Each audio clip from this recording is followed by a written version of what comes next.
La hermana de mi esposo pasó un año fingiendo que yo le caía bien solo para incriminarme por una infidelidad. Mi cuñada, a quien llamaré Valentina, y yo nunca nos hemos llevado bien, y todo comenzó desde la primera vez que nos conocimos.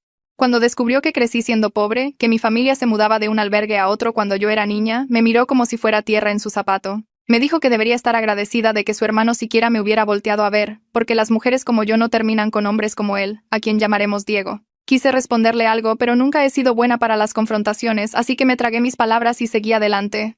Ese fue mi primer error. En cada reunión familiar después de eso, ella encontraba formas de recordarme de dónde venía. Hacía comentarios sobre mi ropa, mi trabajo, mis padres. Lo peor fue cuando dijo que mis padres claramente no se esforzaron lo suficiente en la vida, y que por eso terminaron sin hogar. Eso me rompió.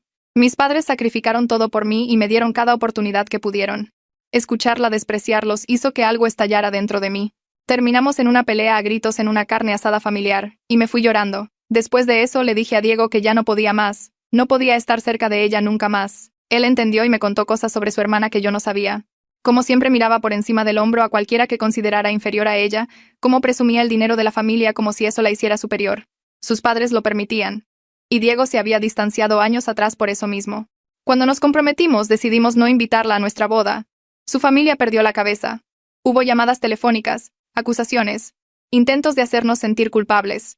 Algunos parientes dejaron de hablarle a él por completo, pero él se mantuvo firme a mi lado y nos casamos sin ella presente. Durante 2 años no tuvimos contacto con ella. Luego, hace aproximadamente un año, ella se acercó. Le envió un mensaje de texto a Diego diciendo que lo extrañaba, que lamentaba cómo me había tratado y que quería arreglar las cosas.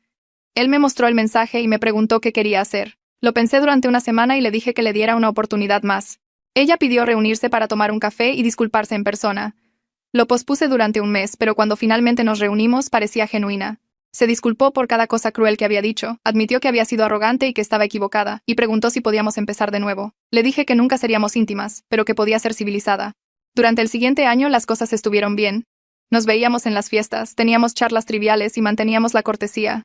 Empecé a creer que ella había cambiado. Entonces ocurrió lo de la semana pasada. Yo estaba en casa en mi día libre cuando Diego entró por la puerta pareciendo como si alguien lo hubiera golpeado. No dijo hola, solo pidió mi teléfono. Se lo entregué sin dudar, y él lo revisó durante 5 minutos mientras yo estaba parada allí confundida. Cuando levantó la vista me preguntó si tenía algo que quisiera decirle. No tenía idea de a qué se refería. Me mostró su teléfono.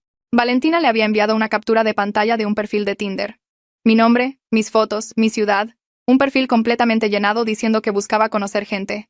Mi corazón se detuvo. Le dije que no era real, que yo nunca había hecho ese perfil, que alguien me estaba tendiendo una trampa. Él me miró fijamente, y pude ver que estaba decidiendo si creerme o no. Agarré mi teléfono y le mostré mi historial de aplicaciones, mis registros de descarga, todo. No había Tinder. Nunca lo hubo. Él me creyó. Ambos sabíamos quién estaba detrás de esto. Diego le envió un mensaje a su hermana diciendo que no se tragaba el cuento, que necesitaba más pruebas. Su respuesta fue defensiva. Preguntó cómo podía ser tan ingenuo cuando el perfil estaba justo frente a su cara. Ella no tenía nada más. Ni mensajes. Ni coincidencias. Nada más allá de un perfil que claramente ella misma había creado. Yo estaba temblando. Un año fingiendo ser mi amiga. Un año de disculpas falsas y sonrisas educadas. Todo un montaje para destruir mi matrimonio. Diego me dijo que esperara antes de hacer nada. Dijo que tenía algo contra ella, algo que ella nunca querría que saliera a la luz. Me contó sobre un video de hace años. Valentina, completamente borracha en una fiesta, agachándose y haciendo sus necesidades a pocos metros de un indigente que dormía en la banqueta mientras sus amigas se reían y grababan. Diego tenía una copia. Él le envió un mensaje diciendo que sabía que ella había falsificado el perfil. Le dijo que si no admitía todo, se aseguraría de que todos vieran qué tipo de persona era ella realmente. Ella llamó inmediatamente, sollozando y rogándole que no lo compartiera. Confesó todo. Dijo que todavía creía que yo no era lo suficientemente buena para su familia, que no soportaba ver a su hermano feliz con alguien como yo y pensó que si podía probar que yo era infiel, él finalmente me dejaría. Diego tomó captura de pantalla de su confesión, e iba a enviarla al chat grupal de la familia cuando su teléfono sonó de nuevo. No era su hermana esta vez. Era su madre, Francisca. Ella dijo que ya sabía lo que había pasado porque Valentina acababa de llamarla llorando. Entonces dijo algo que me heló la sangre. Le dijo a Diego que antes de hacer algo drástico había algo que necesitaba saber sobre mí. Algo que Valentina encontró durante su pequeña investigación y que no había compartido con él todavía. Mis manos no dejaban de temblar mientras esperaba que siguiera hablando. Diego apretó mis dedos con fuerza y habló por el teléfono con una voz que nunca le había escuchado usar con su madre antes. Le dijo que tenía 30 segundos para decir lo que tuviera que decir y que después colgaría y bloquearía su número. El silencio se alargó por lo que pareció una eternidad. Entonces ella empezó a hablar de nuevo y su voz sonaba diferente ahora. Toda la falsa dulzura se había ido. Le dijo que Valentina encontró algo durante su investigación sobre mí. Algo que nunca le conté. Ella dijo que fui despedida de un trabajo hace 7 años por robar dinero de la caja registradora. Afirmó que Valentina tenía todos los papeles que probaban que fui despedida por robo. Sentí un hueco en el estómago. Sentí como si alguien me hubiera sacado todo el aire de los pulmones de un golpe. La acusación es verdadera en papel, pero todo al respecto está mal. Yo tenía 19 años, trabajaba en una tienda de conveniencia cerca del departamento de mis padres. Mi gerente robaba de la caja en cada turno y culpaba a los empleados. Despidió a 3 de nosotros en un mes, todos por la misma razón, todos con la misma documentación falsa. Yo nunca robé nada. Diego se volteó para mirarme y pude ver la pregunta en sus ojos. Me preguntó directamente si lo que su madre acababa de decir era cierto. Su voz no sonaba enojada ni acusadora. Sonaba confundida. Asentí y vi cambiar su cara. Empecé a explicar tan rápido como pude. Le conté sobre tener 19 años y estar desesperada por cualquier trabajo que pudiera conseguir. Le conté sobre el gerente que se guardaba el dinero durante cada turno, y luego afirmaba que faltaba dinero en la caja. Le conté sobre los 3 empleados que fueron despedidos ese mes, todos acusados de lo mismo. Le conté cómo atraparon al gerente 2 meses después cuando alguien finalmente instaló cámaras. Le conté cómo la policía lo arrestó y exoneró a todos los que él había culpado.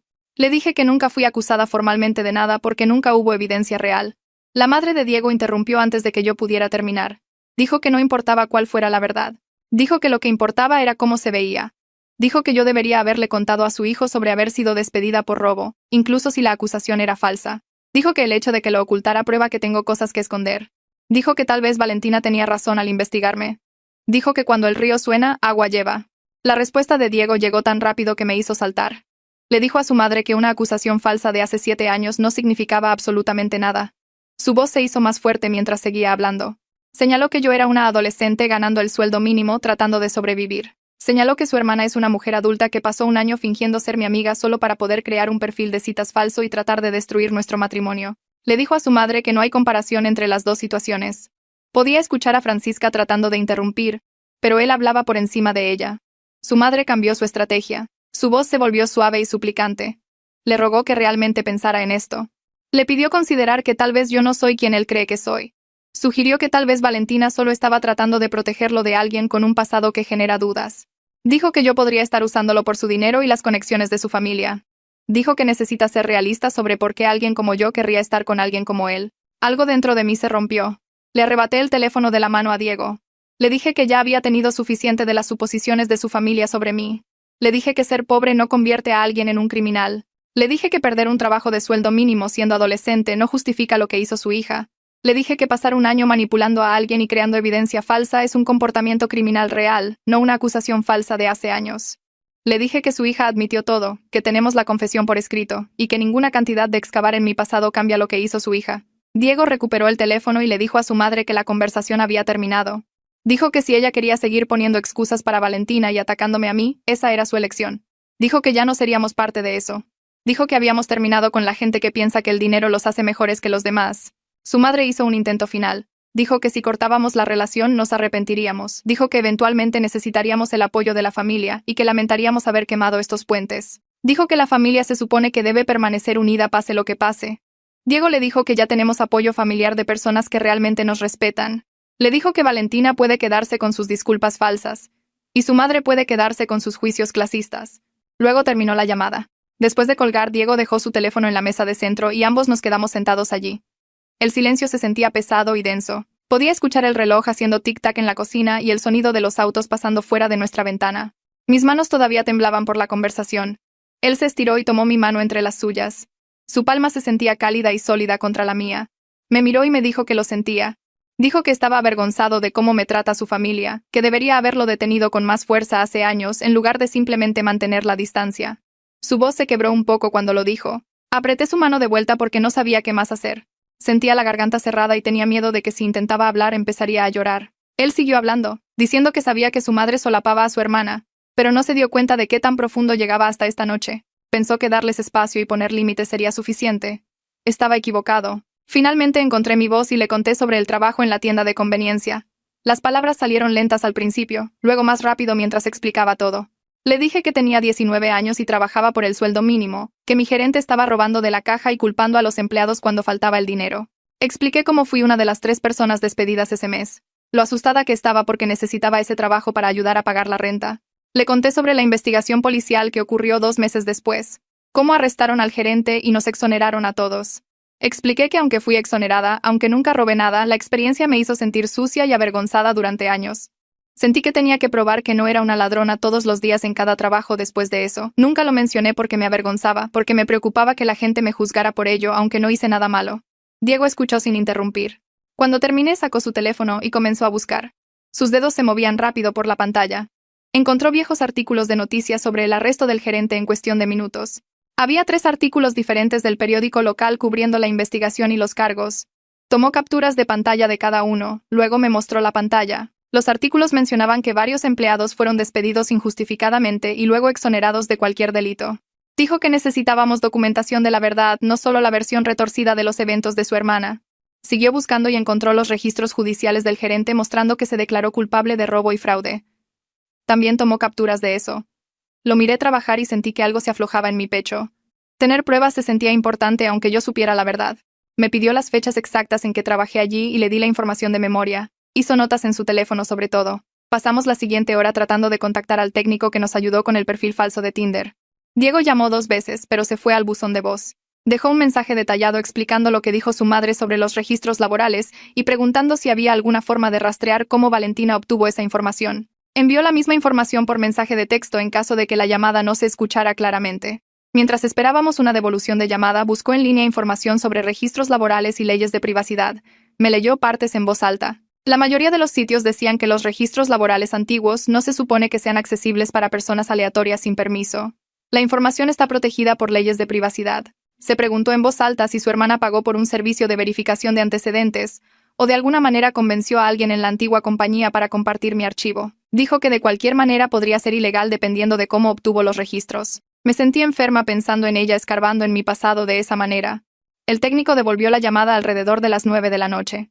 Diego puso el teléfono en altavoz para que yo pudiera escuchar.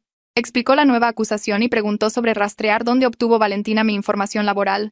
El técnico hizo un montón de preguntas sobre qué dijo exactamente mi suegra y qué detalles supuestamente tenía Valentina. Diego le contó todo lo que podía recordar de la llamada.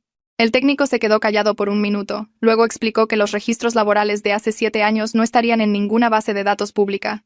Dijo que Valentina o pagó por un servicio de verificación de antecedentes premium que extrae de bases de datos privadas, o de alguna manera consiguió que alguien en mi antigua compañía le diera información directamente. Explicó que ambas opciones podrían ser ilegales dependiendo de los métodos utilizados y qué información obtuvo. Los servicios de verificación de antecedentes tienen reglas estrictas sobre quién puede solicitar informes y con qué propósitos. Las venganzas personales no califican como razones legítimas. Si mintió sobre su propósito o identidad para obtener el informe, eso es fraude. Si convenció a alguien en la compañía para compartir mi archivo, esa persona violó políticas de privacidad y posiblemente rompió leyes. El técnico dijo que podía tratar de averiguar qué servicios de verificación se usaron, si podíamos tener acceso a su computadora o registros telefónicos. De lo contrario, sería difícil de probar. Algo hizo clic en mi cerebro mientras hablábamos. De repente recordé las reuniones de café con Valentina durante nuestra supuesta reconciliación. Ella me hacía preguntas sobre mi vida que parecían inocentes en ese momento. Quería saber sobre mis primeros trabajos y experiencias laborales tempranas. Actuaba interesada y solidaria, como si estuviera tratando de entenderme mejor. Una vez preguntó específicamente sobre el trabajo más difícil que tuve y si alguna vez había tenido conflictos con jefes o compañeros de trabajo. Pensé que solo estaba haciendo conversación y tratando de crear un vínculo. Ahora me doy cuenta de que estaba pescando información para usarla en mi contra. Estaba construyendo su caso mientras fingía que le importaba conocerme mejor. Cada sonrisa era falsa, cada pregunta tenía un propósito. Le dije esto a Diego, y vi cambiar su expresión. Su mandíbula se tensó y su mirada se oscureció. Unió las piezas en voz alta. Su hermana pasó un año entero jugando un juego a largo plazo. El perfil falso de Tinder no fue un acto espontáneo de celos o un momento de mal juicio. Fue el resultado final de meses de planificación y recopilación de información. Fingió reconciliarse para poder acercarse lo suficiente para recolectar municiones. Hizo preguntas cuidadosas y tomó notas mentales. Probablemente comenzó a investigarme en el momento en que acordamos darle otra oportunidad. El perfil se suponía que era su prueba, su arma humeante que haría que él me dejara. Cuando eso no funcionó porque lo atrapamos demasiado rápido, tenía lo del empleo listo como respaldo. Ella planeó múltiples ángulos de ataque. Las manos de Diego se cerraron en puños sobre su regazo. Agradeció al técnico y terminó la llamada. A la mañana siguiente me desperté temprano y llamé a mi mejor amiga de la infancia, a quien llamaré Julia. Me conoce desde que teníamos 12 años. Contestó al tercer timbre sonando adormilada. Me disculpé por llamar antes de las 8, pero le dije que necesitaba hablar. Ella escuchó algo en mi voz y me dijo que esperara mientras hacía café. Escuché que se movía por su departamento, el sonido del agua corriendo y una cafetera comenzando. Cuando volvió a la línea, le expliqué todo lo que pasó. Le conté sobre el perfil falso, la confesión, la llamada telefónica de mi suegra sobre el trabajo en la tienda. Se quedó callada mientras yo hablaba. Cuando terminé, estaba furiosa. Dijo palabras que no repetiré aquí sobre mi cuñada. Inmediatamente se ofreció a escribir una declaración sobre lo que realmente sucedió en aquel entonces. Casi había olvidado que Julia trabajó en la misma tienda. Ella fue una de las otras empleadas que fueron despedidas ese mes. Ambas teníamos 19 años y estábamos asustadas y confundidas sobre por qué nos culpaban por el dinero faltante. Ella recuerda todo claramente. Me dice que todavía tiene documentación de cuando ambas fuimos exoneradas, incluyendo una carta de la Fiscalía Ministerio Público, explicando el arresto del gerente y confirmando que no tuvimos nada que ver con los robos. Ella guardó todos estos años en caso de que alguna vez necesitara pruebas para futuras solicitudes de empleo. Dijo que escanearía todo y me lo enviaría por correo electrónico hoy mismo. También se ofreció a escribir sus recuerdos de lo que sucedió y firmarlo. Quería ayudar en lo que pudiera. Escuchar su voz y su apoyo inmediato me hizo querer llorar. Me dijo que merezco algo mejor que cómo me trata su familia. Me recordó que he trabajado duro por todo lo que tengo y nadie tiene derecho a hacerme sentir pequeña por donde empecé.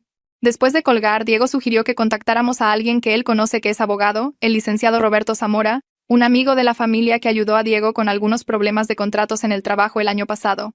Diego quiere asesoría legal sobre nuestras opciones. Quiere saber si las acciones de su hermana cuentan como acoso o difamación bajo la ley. Quiere saber si obtener mis registros laborales ilegalmente nos da bases para una acción legal. Tomó su teléfono y le envió un mensaje a Roberto, preguntando si tenía tiempo para hablar sobre una situación familiar que podría necesitar orientación legal. Roberto respondió en 10 minutos diciendo que podía recibirnos esta tarde en su despacho. Diego confirmó la hora y anotó la dirección. Pasamos el resto de la mañana reuniendo toda nuestra documentación. Imprimimos las capturas de pantalla de la confesión de Valentina. Guardamos las imágenes del perfil falso de Tinder. Organizamos los artículos de noticias sobre el gerente de la tienda. Esperamos el correo electrónico de Julia con sus documentos. Todo se sentía como si se estuviera construyendo hacia algo más grande y no sabía si estaba lista para ello. El correo de Julia llegó alrededor del mediodía con todo lo que prometió. Escaneó la carta de la fiscalía, la que nos exoneró a ambas después de que arrestaron al gerente. También escribió su propia declaración sobre lo que sucedió. Cómo el gerente estuvo tomando dinero durante semanas y culpando a diferentes empleados cada vez. La firmó y le puso fecha. Guardé todo en una carpeta en mi computadora y sentí que parte del peso se levantaba de mi pecho. Tener pruebas importa. Tener a alguien que recuerde la verdad importa aún más. El despacho de Roberto está en un edificio nuevo en el centro con puertas de vidrio y pisos pulidos. Llegamos 15 minutos antes y esperamos en la recepción hasta que su asistente nos llamó. El licenciado Roberto se puso de pie cuando entramos, nos estrechó la mano a ambos y nos señaló las sillas frente a su escritorio. Parece de unos 50 años, con canas en las sienes y lentes de armazón metálico. Diego comenzó a explicar todo mientras yo estaba sentada tratando de no moverme nerviosamente. Le contó a Roberto sobre el perfil falso de Tinder. Le mostró las capturas de la confesión de su hermana. Explicó sobre el despido del trabajo antiguo y cómo su madre trató de usarlo en mi contra. Roberto escuchó sin interrumpir, su rostro poniéndose más serio a medida que la historia se desarrollaba. Cuando Diego terminó, Roberto se recargó en su silla y pidió ver toda la documentación. Le entregamos nuestros teléfonos y él revisó todo lentamente, haciendo zoom en ciertas partes, leyendo la confesión varias veces. Buscó los artículos de noticias sobre el gerente de la tienda en su propia computadora y los leyó también. Después de unos 10 minutos de silencio dejó nuestros teléfonos y nos miró a ambos. Roberto explicó que lo que hizo Valentina podría contar como robo de identidad porque creó un perfil usando mi nombre y fotos sin permiso. La parte del acoso también es clara ya que pasó un año fingiendo ser mi amiga solo para tenderme una trampa. Dijo que el perfil falso combinado con su confesión muestra que planeó esto durante meses, lo que lo hace peor en términos legales. Los registros laborales son más complicados porque no sabemos exactamente cómo los obtuvo, pero si pagó a alguien en mi antigua empresa para compartir información privada o si accedió a registros que no se suponía que viera, eso también podría ser ilegal. Escribía notas mientras hablaba, subrayando ciertas frases. Diego preguntó cuáles eran nuestras opciones. Roberto dijo que podíamos presentar una denuncia policial por robo de identidad y dejar que investiguen. También podríamos demandar a su hermana por daños y perjuicios si quisiéramos ir por ese camino. Pero luego se detuvo y su expresión cambió. Roberto nos advirtió que tomar acciones legales contra la familia se vuelve complicado rápidamente. Dijo que incluso si tenemos un caso fuerte, tomará meses, costará dinero y nos agotará emocionalmente. Fechas de corte, declaraciones, abogados, todo eso se convierte en un peso que cargas contigo. Sugirió que intentáramos establecer límites claros primero y mantener la acción legal como un plan de respaldo si ella no se detiene. Dijo que a veces solo saber que podrías tomar medidas legales es suficiente para hacer que alguien retroceda. Diego preguntó a qué tipo de límites se refería. Roberto sugirió una carta de cese y desistimiento, una notificación legal, que detalle exactamente lo que ella hizo, y le diga que nos deje en paz por completo. Dijo que puede escribirla en lenguaje legal que deje claro que hablamos en serio y que sabemos qué delitos podría haber cometido. De esa manera, si ella sigue acosándonos, tenemos documentación que muestra que le advertimos primero. Diego pensó en esto por un minuto, luego le pidió a Roberto que redactara la carta. Quería que enumerara todo lo que Valentina hizo mal y explicara qué podría pasar legalmente si continúa. Roberto estuvo de acuerdo y dijo que la tendría lista en unos días. La enviaría por correo certificado para que tengamos prueba de que la recibió. También sugirió que documentáramos todo a partir de este punto. Guardar cualquier mensaje de texto, correo electrónico o mensaje de redes sociales. Mantener un registro de cualquier intento de contacto. Si esto termina en la corte más tarde, tener un registro claro de su comportamiento ayudará a nuestro caso. Le agradecimos y agendamos una cita de seguimiento para la próxima semana. Al salir de su oficina sentí que realmente teníamos un plan en lugar de solo reaccionar a lo que su familia nos lanzara a continuación. Esa noche, Diego se sentó en el sofá con su teléfono en la mano durante casi 20 minutos. Seguía abriendo el chat grupal de la familia y luego cerrándolo de nuevo. Me senté a su lado y esperé. Finalmente respiró hondo y envió la captura de pantalla de la confesión de Valentina. Escribió un mensaje explicando que ella admitió haber hecho el perfil falso de Tinder, que sus acusaciones sobre mi trabajo se basan en algo de hace 7 años que se demostró falso cuando mi gerente fue arrestado por robo, y que necesitamos espacio del contacto familiar por un tiempo. Presionó enviar y puso su teléfono boca abajo en la mesa de centro. Ambos lo miramos como si fuera a explotar. Las respuestas comenzaron a llegar menos de 5 minutos después. Su teléfono vibraba constantemente. Vi la pantalla iluminarse una y otra vez. Algunos mensajes eran cortos, solo signos de interrogación o emojis confundidos. Otros eran más largos. Su prima envió 3 mensajes diciendo que no puede creer que Valentina hiciera algo así. Su tío preguntó si estábamos seguros de lo que pasó. Otra prima tomó el lado de Valentina y dijo que debía haber más en la historia. Alguien sugirió que todos nos sentáramos a hablar como adultos. Los mensajes seguían llegando y Diego no respondía a ninguno de ellos. Solo los veía acumularse. Su padre, Carlos, envió un mensaje privado que apareció como una notificación separada. Diego lo abrió y lo leyó en voz alta. Carlos dice que está decepcionado de lo que hizo su hija. Admite que sabía que ella tenía problemas con los celos, pero nunca pensó que planearía algo tan cruel y calculado. Dice que no sabe qué decir excepto que lo siente, y entiende si necesitamos tiempo lejos de la familia. Diego respondió con un simple gracias y nada más. Su madre, Francisca, inundó el chat grupal con mensajes defendiendo a Valentina. Dijo que todos necesitan calmarse y dejar de exagerar. Afirmó que Valentina solo estaba preocupada por el matrimonio de su hermano y tomó algunas malas decisiones, pero eso no la convierte en una persona terrible. Dijo que las familias resuelven los problemas, no los ventilan en chats grupales para que todos juzguen. Escribió en mayúsculas que la gente necesita dejar de atacar a su hija. Diego leía cada mensaje a medida que entraba y su mandíbula se tensaba más. Finalmente respondió en el chat grupal. Escribió que hacer un perfil de citas falso y pasar 12 meses manipulando a alguien no es una mala decisión o un error. Lo llamó abuso emocional deliberado. Dijo que está decepcionado de que a su madre le importe más proteger a Valentina que admitir que lo que hizo estuvo mal. Escribió que Valentina confesó todo y no hay otro lado de la historia. Luego silenció las notificaciones del chat grupal porque su teléfono no dejaba de vibrar. Comenzaron a llegar mensajes privados de otros parientes.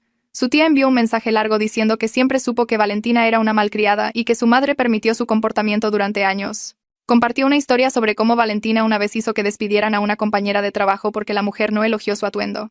Dice que Valentina tiene un patrón de ir tras personas que cree que están por debajo de ella o que la amenazan de alguna manera.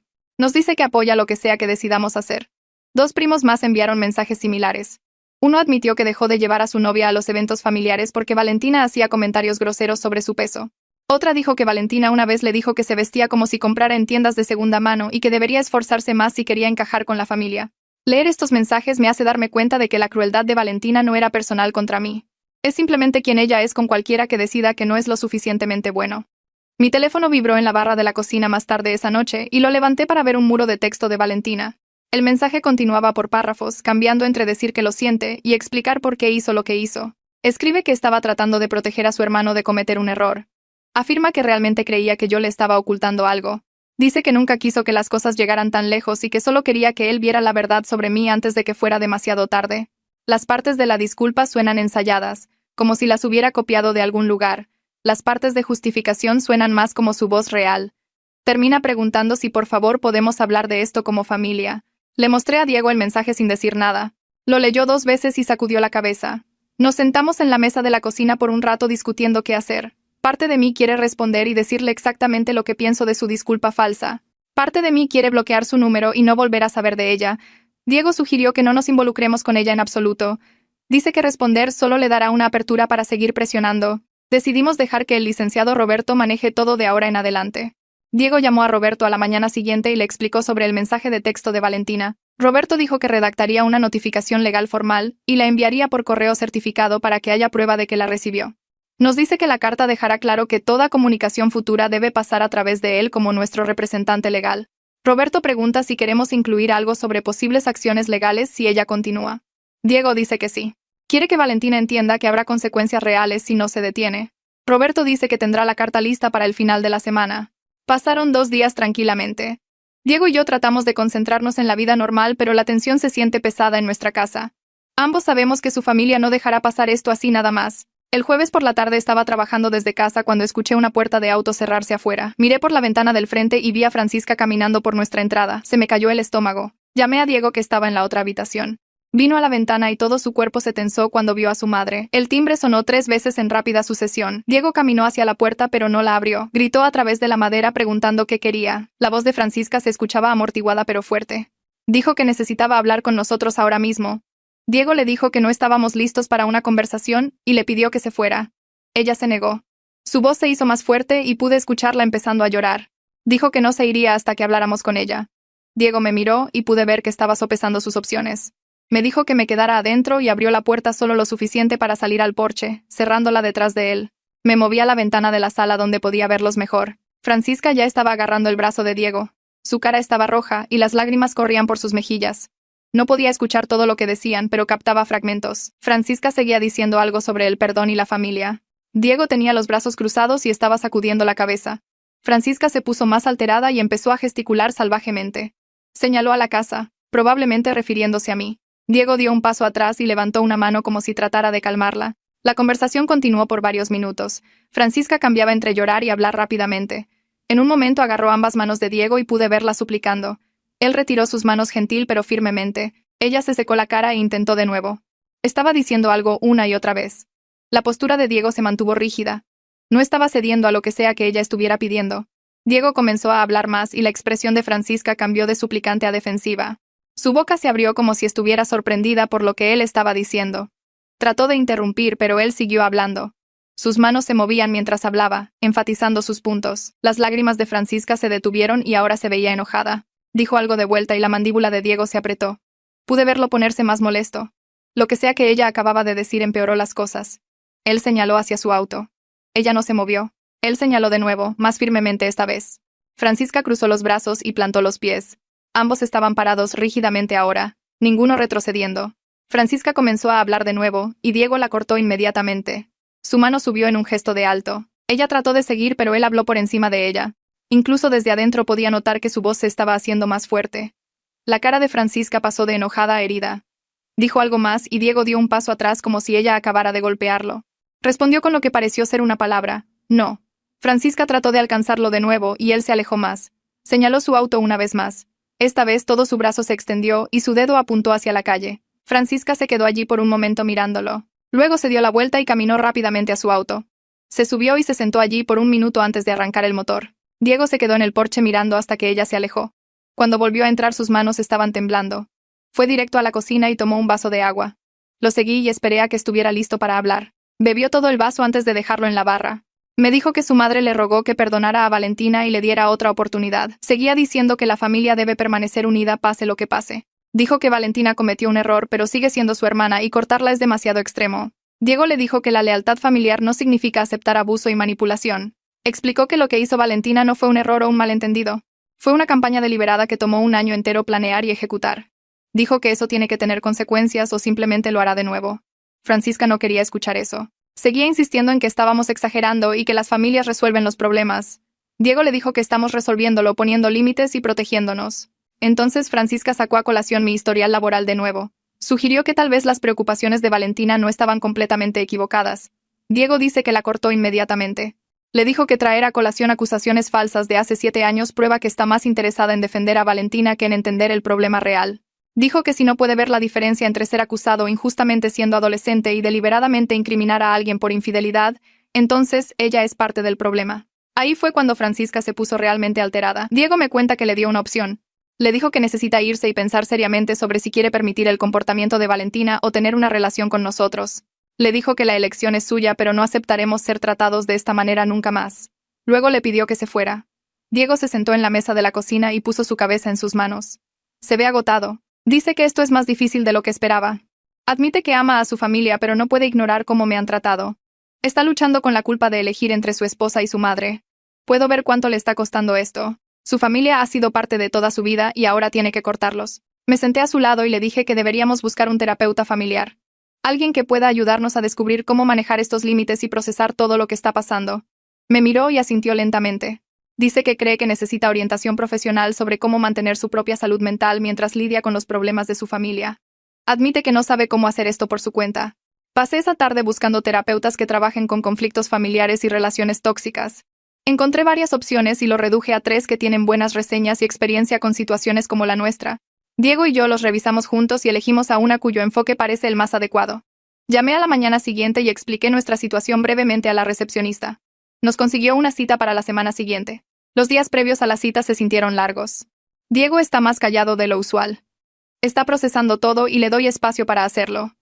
No supimos nada de Francisca o Valentina.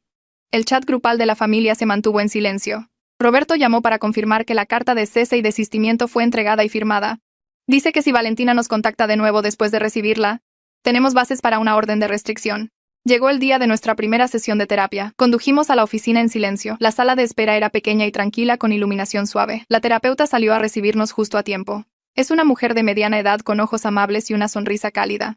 Nos llevó a su consultorio y nos sentamos en un sofá cómodo mientras ella tomaba una silla frente a nosotros. Nos pidió que le contáramos qué nos trajo allí. Diego y yo nos turnamos exponiendo toda la situación, los años de crueldad de Valentina, la falsa reconciliación, el perfil de Tinder, la confesión, la llamada telefónica de Francisca y las acusaciones sobre mi pasado, la explosión del chat grupal familiar, Francisca apareciendo en nuestra casa. Todo salió a borbotones. La terapeuta escuchó cuidadosamente y tomó notas. Hizo preguntas aclaratorias, pero mayormente solo nos dejó hablar. Cuando terminamos, se recargó y nos miró pensativamente. Dijo que ya podía ver algunos patrones formándose que tal vez no habíamos reconocido completamente todavía. Preguntó si estábamos listos para explorar esos patrones y ambos dijimos que sí. Comenzó hablando sobre los sistemas familiares y cómo funcionan cuando una persona recibe toda la culpa mientras otra se sale con la suya en todo. La terapeuta usó palabras como chivo expiatorio y niño de oro o favorito, explicando que estos roles se asignan temprano y persisten porque sirven un propósito para la familia. Dijo que yo me convertí en el chivo expiatorio en el momento en que entré a esta familia porque era diferente, porque venía de la pobreza, porque representaba algo que amenazaba su sentido de superioridad. La terapeuta miró directamente a Diego y le dijo que el solapamiento de su madre no es realmente sobre proteger a Valentina.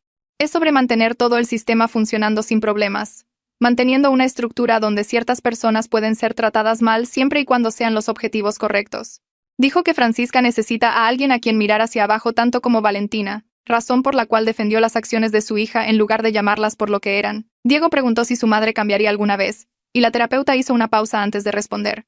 Explicó que el cambio es posible, pero requiere que Francisca examine creencias que ha mantenido toda su vida, admitir que la riqueza no la hace mejor que nadie más. Y ese es un trabajo increíblemente difícil que la mayoría de la gente evita. La terapeuta nos ayudó a crear una lista de límites que realmente podemos hacer cumplir. Escribimos que estamos dispuestos a ver a los miembros de la familia que nos traten con respeto, pero no asistiremos a eventos donde Valentina esté presente hasta que demuestre un cambio real con el tiempo. Decidimos que si alguien hace comentarios sobre mi origen, nos vamos inmediatamente sin explicaciones ni discusiones. Acordamos que nuestro hogar es un espacio seguro y cualquiera que viole eso pierde el privilegio de ser invitado de nuevo. 2 días después, el teléfono de Diego sonó durante la cena. Era su padre, Carlos, pidiendo reunirse para almorzar, solo los dos. Diego me miró y asentí, diciéndole que creo que debería ir. A la tarde siguiente, Diego condujo para encontrarse con Carlos en un restaurante en el centro. Cuando llegó a casa 3 horas después, se veía cansado pero menos enojado de lo que ha estado en semanas. Se sentó y me contó todo. Carlos admitió que ha visto a Valentina actuar con prepotencia y crueldad durante años, sin hacer lo suficiente para detenerlo. Dijo que siempre se dijo a sí mismo que ella maduraría, que era solo una fase, pero ahora sabe que su silencio empeoró las cosas. Diego dice que su padre realmente se disculpó por no defenderme antes. por dejar que Francisca y Valentina me hicieran sentir no bienvenida en la familia. Carlos le dijo que ha estado teniendo pláticas serias con Francisca sobre su parte en todo esto. Ella está a la defensiva y sigue tratando de minimizar lo que pasó, pero Carlos cree que está empezando a entender que esto no es algo que pueda suavizar con el tiempo. Le preguntó a Diego qué se necesitaría para que consideráramos arreglar las cosas con la familia. Diego me dice que expuso exactamente lo que necesitamos. Primero, una disculpa real de Valentina que no ponga excusas ni trate de justificar lo que hizo. Segundo, Francisca tiene que admitir que permitió el mal comportamiento y asumir la responsabilidad por eso. Tercero, toda la familia necesita comprometerse a tratarme con respeto, sin importar de dónde vine o cuánto dinero tenían mis padres. Carlos no prometió nada, pero dijo que trabajaría en ello. Las siguientes semanas pasaron tranquilamente. Nos mantuvimos en contacto con Carlos a través de mensajes ocasionales y una comida más. Un par de tíos de Diego se contactaron en privado para decir que nos apoyan y piensan que estamos manejando esto de la manera correcta. El chat grupal de la familia que explotó con mensajes después del incidente de Tinder se ha quedado en silencio. Parece que todos finalmente entienden que esto no se va a arreglar con una conversación rápida y algunas disculpas forzadas. Mi madre llamó una noche y nos invitó a cenar el sábado. No hemos visto mucho a mis padres durante todo este caos y me doy cuenta de que los he estado evitando porque me sentía avergonzada de que la familia de mi esposo piense tan poco de dónde vengo. Cuando llegamos a su pequeña casa el sábado, mi madre me abrazó fuerte y mi padre estrechó la mano de Diego. Nos sentamos alrededor de su mesa de cocina comiendo la misma comida sencilla con la que crecí y mi madre me dice que está orgullosa de cómo me estoy defendiendo. Dice que sabe que no es fácil, que me crió para ser educada y evitar conflictos, pero a veces tienes que luchar por tu propia dignidad. Mi padre mira a Diego y dice que se alegra de que me haya casado con alguien que realmente me valora, alguien a quien no le importa que viviéramos en albergues cuando yo era pequeña o que lucháramos para llegar a fin de mes. Después de la cena, mis padres y yo nos sentamos en su patio trasero mientras Diego ayudaba con los platos adentro. Mi madre preguntó cómo estoy realmente y algo se rompió dentro de mí. Le conté sobre la vergüenza que he cargado durante años, cómo siempre sentí que tenía que probar que era lo suficientemente buena, como si mi pobreza fuera algo por lo que tenía que disculparme. Le conté sobre cada comentario cruel que hizo Valentina. Cada vez que Francisca me miraba como si estuviera por debajo de ellas, cada momento que me sentí pequeña e inútil porque no crecí con dinero. Mi madre tomó mi mano y me recordó que ella y mi padre trabajaron cada día de sus vidas, que me amaron y me dieron cada oportunidad que pudieron gestionar.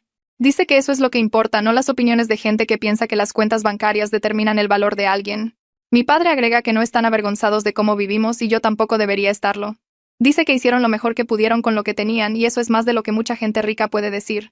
Sentada allí con mis padres me di cuenta de algo que debería haber sido obvio todo el tiempo. He estado cargando los juicios de Valentina y Francisca como si fueran hechos, como si su opinión de mí fuera de alguna manera verdadera. He pasado años tratando de probar que soy lo suficientemente buena para esta familia en lugar de reconocer que sus estándares eran basura desde el principio. Mi valor no está determinado por el ingreso de mis padres o si tuvimos vivienda estable cuando era niña. El problema nunca fui yo o mi origen. El problema siempre fue su esnovismo, su necesidad de sentirse superiores, su incapacidad para ver valor en algo que no viene con una etiqueta de precio. 3 semanas después de la confrontación inicial con Valentina, sonó el teléfono de Diego. Era el licenciado Roberto llamando con una actualización. Nos dice que Valentina violó la carta de cese y desistimiento creando una cuenta falsa de redes sociales para monitorear nuestras publicaciones. El investigador privado que contratamos ha estado vigilando exactamente este tipo de cosas y documentó todo.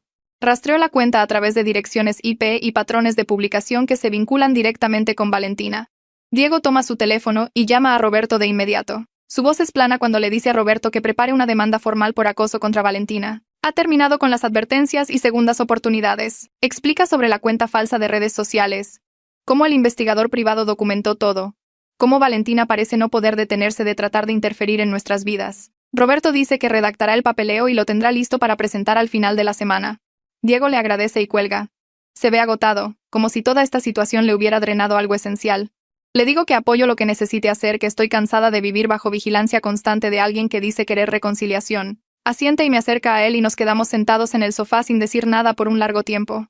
A la mañana siguiente, el teléfono de Diego suena mientras estamos desayunando. Es Carlos. Diego lo pone en altavoz, y la voz de Carlos se escucha sonando llena de pánico y desesperación. Nos ruega que detengamos la demanda. Dice que Valentina ha aceptado ir a terapia, que quiere escribirnos una disculpa real esta vez.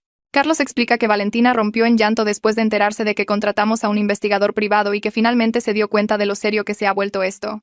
Pide una oportunidad más para manejar esto como familia antes de que abogados y cortes se involucren. Diego me mira y puedo ver que está en conflicto. Parte de él quiere seguir adelante con la acción legal porque Valentina ha probado que no es de confiar. Pero otra parte de él todavía se preocupa por su familia y quiere creer que el cambio es posible. Le dice a Carlos que lo pensaremos y le devolveremos la llamada. Después de colgar, Diego y yo pasamos el resto de la mañana debatiendo qué hacer. Tenemos una cita de terapia esa tarde y llevamos este nuevo desarrollo a nuestra terapeuta. Ella escucha cuidadosamente mientras explicamos la llamada de Carlos y el supuesto compromiso de Valentina con la terapia. Nuestra terapeuta nos pregunta qué esperamos ganar de cada opción. La acción legal establecería consecuencias claras y nos protegería legalmente, pero también quemaría los puentes con la familia de Diego permanentemente. Darle otra oportunidad a Valentina podría permitir una sanación real, pero también arriesga ser manipulados de nuevo si ella no es genuina. Nuestra terapeuta nos ayuda a ver que no estamos eligiendo entre el bien y el mal, sino entre dos tipos diferentes de riesgo. Sugiere que le demos a Valentina un plazo específico con condiciones claras. 2 semanas para comenzar terapia y proporcionar una disculpa por escrito. Si ella cumple, podemos considerar que sigue. Si no, seguimos adelante con la demanda sin culpa. Diego y yo acordamos que esto se siente como un camino medio que nos protege mientras deja espacio para una posible reconciliación. Pasaron 10 días y revisé el correo todos los días esperando nada. Entonces llegó una carta certificada con el nombre de Valentina en el remitente. Mis manos temblaban mientras firmaba por ella. Esperé a que Diego llegara del trabajo antes de abrirla. Nos sentamos en la mesa de la cocina y él rasgó cuidadosamente el sobre. La carta tiene 3 páginas escritas a mano en papel fino. Diego lee el primer párrafo en voz alta y luego se detiene. Su expresión cambia de cautelosa a sorprendida. Me pasa la carta y empiezo a leer. Valentina reconoce todo lo que hizo.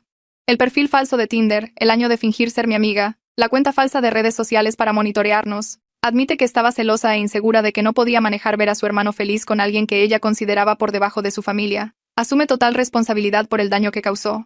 No pone excusas ni trata de echarle la culpa a nadie más.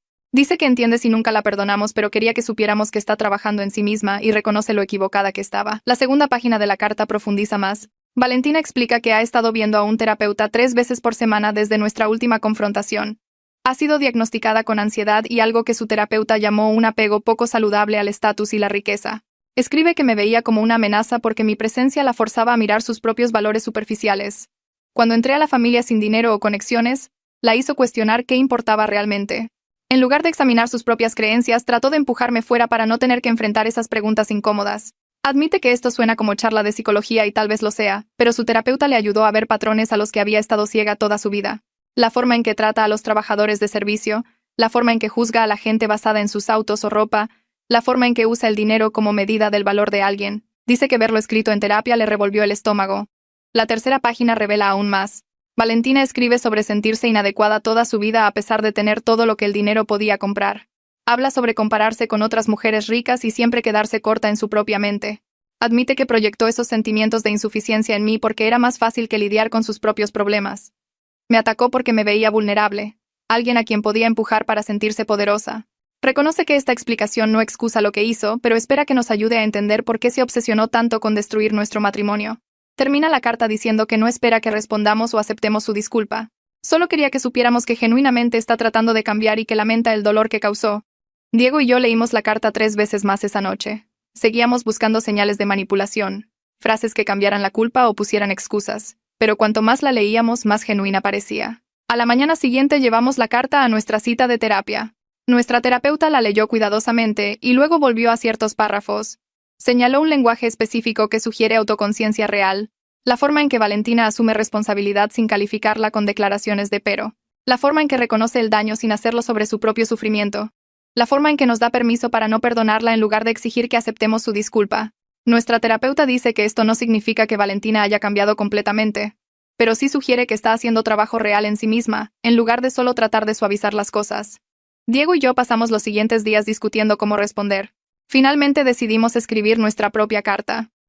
Reconocemos la disculpa de Valentina y le decimos que apreciamos la honestidad, pero también dejamos claro que reconstruir la confianza tomará mucho tiempo y un cambio de comportamiento consistente. Delineamos límites específicos. No contacto no solicitado con nosotros. No comentarios sobre mi origen o mi familia nunca más. No interferencia en nuestro matrimonio o nuestras decisiones.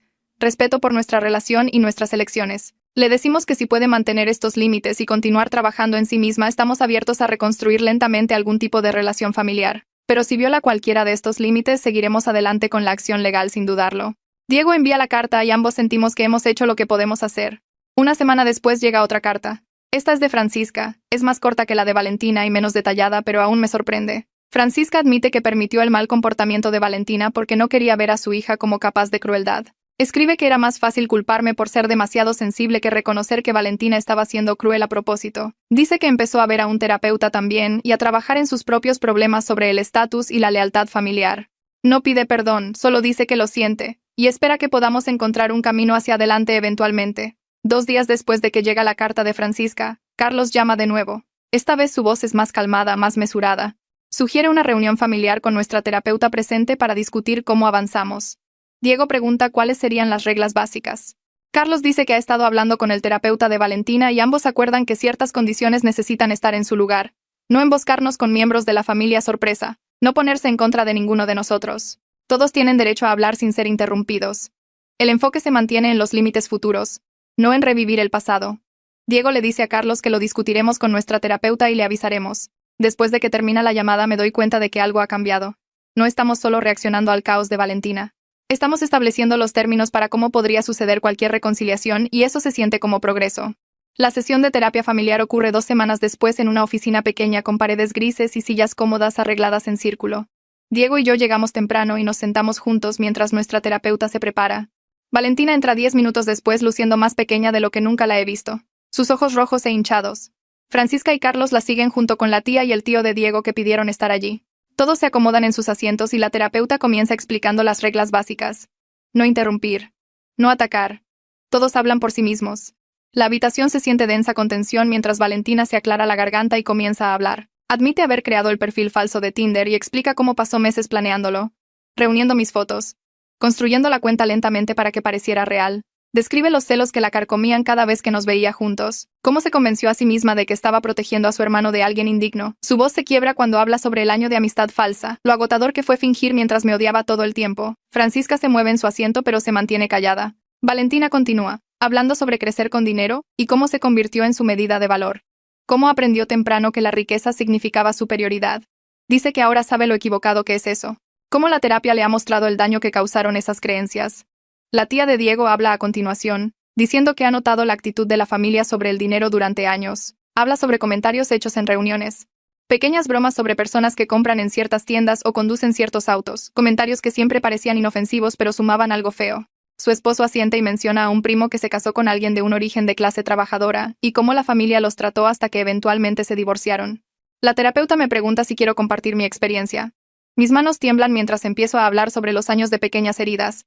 Los comentarios sobre mi ropa siendo de tiendas de descuento.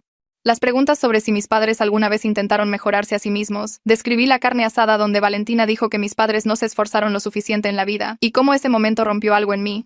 Hablo sobre otros parientes haciendo bromas sobre mi auto usado. Sobre alguien preguntando si sabía cómo usar los cubiertos finos en una cena formal. Sobre ser tratada como si debiera estar agradecida de ser incluida en su mundo. Varios parientes parecen sorprendidos, y uno de los primos de Diego realmente jadea.